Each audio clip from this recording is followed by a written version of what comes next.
Maswera sei wedare, ndinokuchingamidzai zvakare kune chimwe chirongwa Zim Facebook Secrets and Confessions. Zita rangu ndinoitwa Anti Masisiva. Regai tibva tapinda zvedu munyaya dzatauya takakubatirai zuva ranhasi. Nyaya yedu yekutanga yakamira sekudai. Hanzi, zita rangu ndinonzi Mary, not real name. Ndakabva kuZim 2002 ndichiuyawo kuno kuJoni. Murume wangu ainge ashaika 2000, saka ndaitofanirwa kushanda nesimba kuti vana wangu wawane chekudya. Ndakashanda muno muJoni samaid for over 10 years. Ndaishanda nesimba ndichisevha mari yangu mbichana mbichana. Imwe mari ndaitumira kumusha kuvana vangu vainge vasara namai vangu, imwe ndichiisa zvangu pasaidi. Ndaitorotawo hangu ndichizoitawo ramangwana rakanaka kana kuzotangawo kabusiness kangu ndodzokera hangu kumusha. Then ndakazosangana naJohn, takasangana paFacebook. Ndaiisawo mapictures angu akanaka chaizvo paFacebook ndichiratidzikawo zvakanaka. John paprofile picture pake airatidza kuva munhu ane rudo, ane mwoyo wakanaka, and smile yake ndiyo yakazonditora mwoyo. Akandiisira message rimwe zuva achinditi ndakanaka chaizvo. Ndakafara chaizvo kunzwa mashoko iwawo. Takaramba tichitaura tese, ndikaona kunge ainge akasiyana nevamwe vanhu vose vandakambodanana navo. Ainyatsoteerera ndichitaura, always achindibvunza kuti zuva rangu ranga riri sei, ndezvipi zvishoro zvangu zveupenyu. Aigaroti anoyemura unhu hwangu, uye ndini munhu chaiye waaitsvaga kuti atange naye mhuri.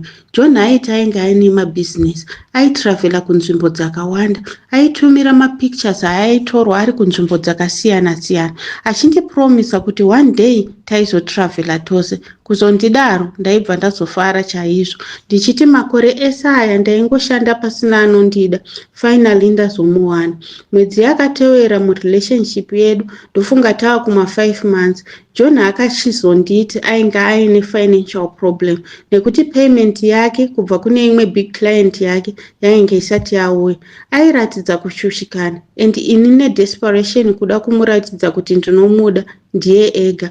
Ndakamuofa masavings angu, ndainge ndiine mari inosvika 50,000 rand. Akamboramba achiti aizomira semurume ndokuzobvuma hake. Akati aizondipa bheki kana dhiu rake raita. Ndichiri kuremember day randikatransfer mari yose yandainge ndakasevha kumakore andainge ndakashanda.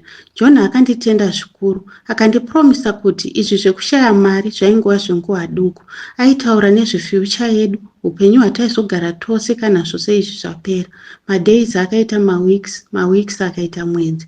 John ainge ava kunetsa kubatika, mameseji angu ainge asapindura. Iye aitonditumira mameseji pano neapo, uye ainge asisina rudo rwandainge ndakajaira.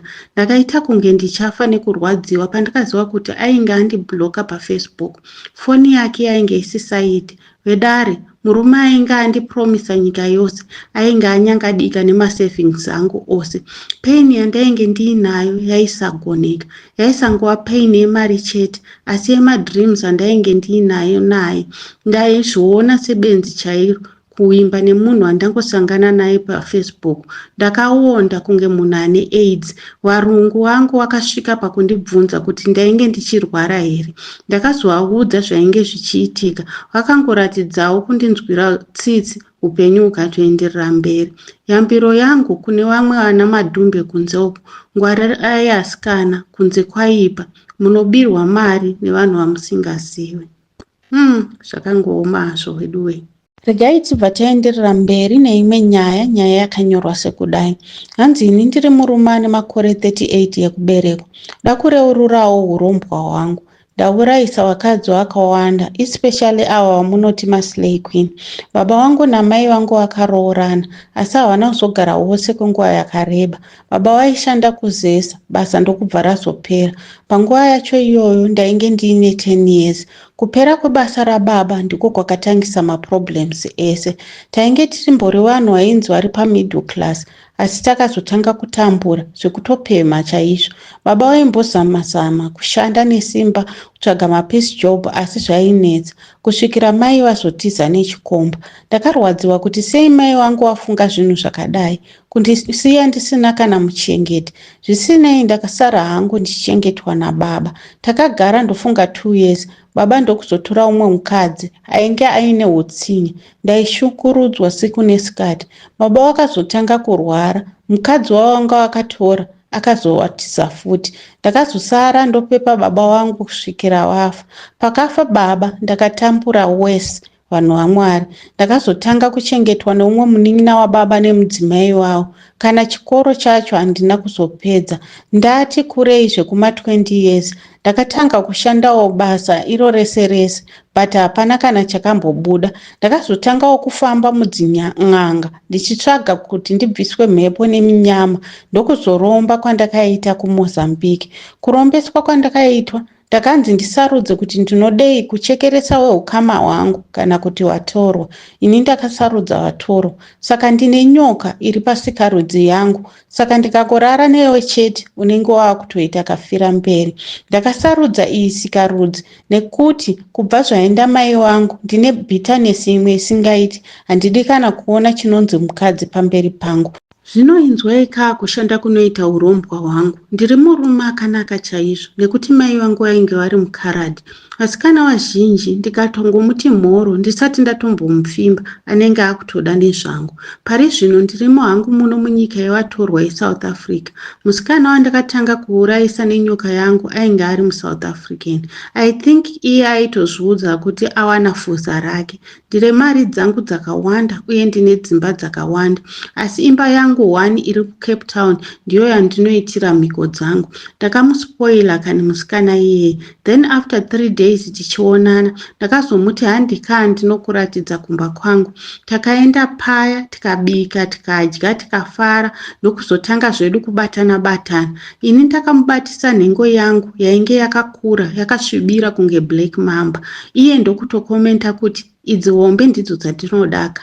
Saka nhengo yangu inochinja kuita nyoka painongopinda musikarudzi yemunhukadzi, yotosiya huturu imomo. Kana zvadaro, musikana anozotanga kurwara, iye anotofunga kuti pamwe zvirwere zvepabonde, asi chinenge chisiri chirwere chepabonde, ozosvika kufa.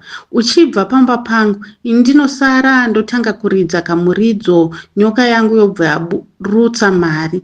Yambiro yangu kune imi vanhukadzi ndeyekuti siyanai nenyaya yekuda zvinhu, munofira mahara. Sofa ndauraya vakadzi vanosvika 10 kubva paurombwa hwangu. Ndiyowo nyaya yangu, sheyai nevamwe. Inga zvakangooma hazvo wedu we. Tauraiwo nawo mukoma wedu ava mucomment section. Uyaiwo munzwe nyaya yatatumirwa namukoma wedu. Hanzi makadii tete, ini ndikutsvagawo rubatsiro kune vanoziva kuinterpreta madreams. Ndava nenguva ndichirota hope dzinotyisa chaizvo. Nhasi chaiye ndarota ndichiurayiwa. Ndarota ndiri mumota nebrother yangu. Ndakagara kufront seat, asi mota yacho was driving itself. Pamberi pedu panga pane mumwe mupurisa anga akabata futi, akaitaridzisa kune brother yangu. Tese tangofreeza, hatina kana kumova. Suddenly mupurisa uye aimed at me and fired. Zvese izvi zvaitika nekukasika. Ndasimudza ruoko rwangu ndichida kuvhara fesi yangu. Pandazodzikisa ruoko, ndaona kuti ndanga ndiine buri pakati peruoko, ropa richitochururuka. Ndangotarisa ruoko rwangu kwechinguwana, ndikatonzwa ndaakupera mweya wekufema. Ndikatoona kuti inga ndaakutofa, ndokutofa paya. Dzimwe nguva ndinorota ndichimhanyiswa nemunhu ane pfuti, otondipfuura ndofa, kana kutandaniswa neshumba yondiruma ndotofa. Vedare ndibatsireiwo, kana pana anoziva kwandingabatsirwe, kana kuti zvinorevei izvi, ndibatsireiwo. Kune avo mhuri yeZimbabwe vanenge vachida kugamuchira Ishe Jesu Kristu as their Lord and personal Savior, you can repeat after me this sinner's prayer. Salvation prayer. Father Lord, I come into your presence as a sinner. I confess all of my sins. Please forgive me. I did not know any better. I promise not to go back to my old ways. I believe that Jesus Christ came and died for me on the cross of Calvary. so that my sins can be wiped away. I accept Jesus Christ as my Lord and personal Savior. Be the Lord over my life. I promise to save you forever and ever. In the name of Jesus, amen.